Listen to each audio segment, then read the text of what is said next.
présentement dans la province, pas seulement du Haut-Katanga et du Lualaba, il y a un recrutement forcé de jeunes. Mais il y a une vice de procédure dans le mode d'opération qui a été mis sur pied.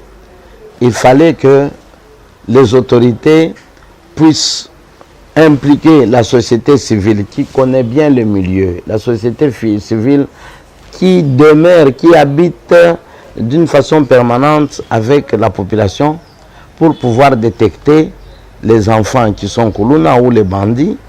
Mais le fait d'aller recruter sans la présence de la société civile, on a eu à recruter aussi malencontreusement des étudiants.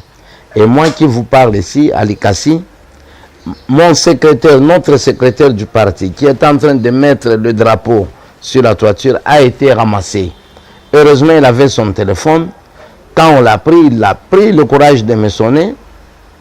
Il a dit, honorable, on vient de m'arrêter. Le secrétaire répond au nom d'Alex.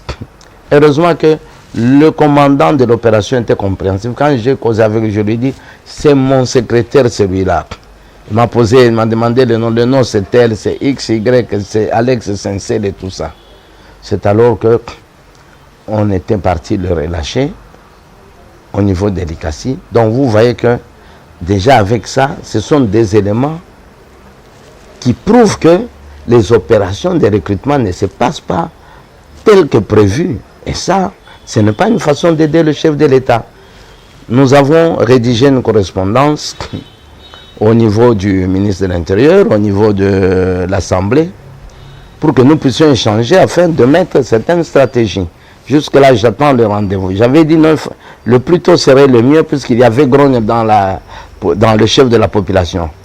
Et au moment où je vous parle hier, il y a eu soulèvement de la population à Likassi. La population s'est rendue justice, ils sont partis saccager un bureau de la police.